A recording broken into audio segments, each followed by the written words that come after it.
అత్యవసరంగా ఖొమైనీని చంపడం, యురేనియానికి సంబంధించి అణ్వస్త్ర స్థావరాల మీద దాడి వెనకాల అసలు వ్యూహం ఏంటి? ఇజ్రాయెల్ ఎందుకు అంత ఆవేశపడింది అంటే 400 కిలోల శుద్ధి చేసిన యురేనియం ఉంది. దీన్ని స్వాధీనం చేసుకోకపోతే అమెరికా ఇజ్రాయెల్ కంటి మీద కునుకు రాదు అనేది తాజా వాళ్ళకు వచ్చినటువంటి నివేదిక.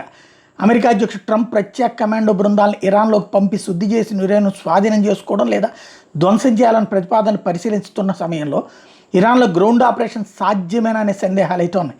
2018లో మొసాద్ ఏజెంట్లు ఇరాన్ గుండెకాయ లాంటి టెహ్రాన్లో అడుగుపెట్టి అపహరించిన సీక్రెట్లే అసలు యుద్ధం మొత్తానికి బీజం వేసాయట.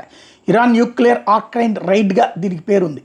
ఏంటి ఆపరేషన్ అంటే, అమెరికాలో ఒబామా సర్కారు టైంలో 2015లో ఇరాన్తో అగ్రదేశాలు సమగ్ర అణు ఒప్పందంతో JCPOA కుదుర్చుకున్నాయి. దీంతో ఇరాన్ అణు కార్యక్రమానికి కళ్ళెంబడ్డట్టే అని అందరూ భావించారు.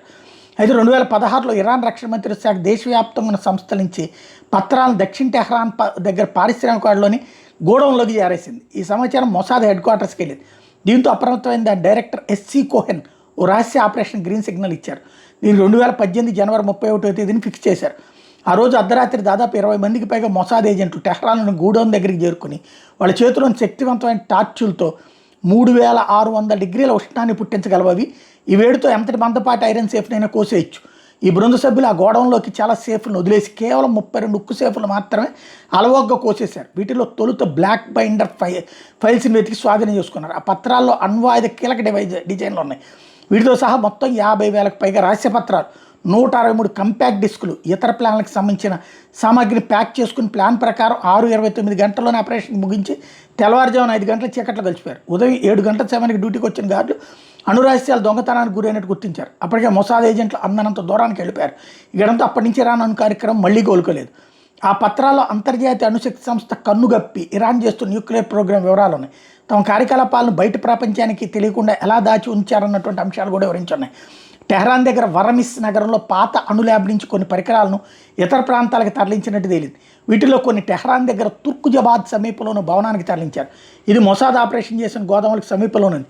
ఈ పత్రాల్లో ఇరాన్ అణు శాస్త్రవేత్త మొహసిన్ ఫక్రీజాదా ప్రస్తావన, IAEA కన్నుగప్పి ఎలా అణు కార్యక్రమాన్ని కొనసాగించాలన్నటువంటి కీలక అంశాలు ఉన్నాయి.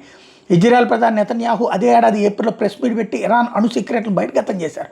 ఆ తర్వాత 2018 మే నెలలో అమెరికా JCPOA నుంచి వైదొలిగి ఇరాన్ మీద తిరిగి ఆంక్షలు విధించింది.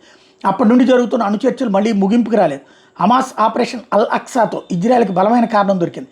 హమాస్, హెజ్బుల్లా అవుతులను అమెరికా సహకారంతో ఇజ్రాయెల్ ఘోరంగా దెబ్బతీసింది. గతేడాది ఇరాన్ అణు కేంద్రాల మీద అమెరికా ఆపరేషన్ మిడ్ నైట్ హ్యామర్ పేరిట భారీ బంకర్ బస్టర్ల వర్షం కూడా కురిపించింది.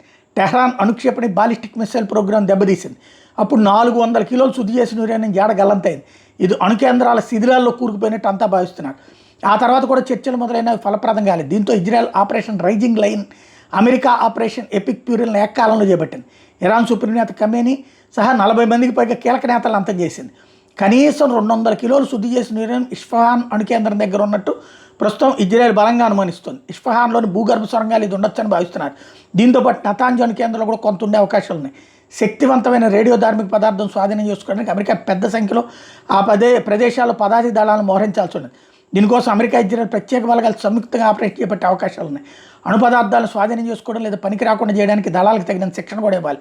ఇరాన్ దళాల యురేనియంను స్వాధీనం చేసుకోవడానికి ముందే అమెరికా ఇజ్రాయెల్ ఆపరేషన్ చేపట్టాలి, లేకపోతే యుద్ధం సుదీర్ఘకాలం కొనసాగుతుంది. ఇప్పుడు అమెరికా ఇంత రిస్క్ తీసుకుంటుంది అనేదే తేలాల్సి ఉంది.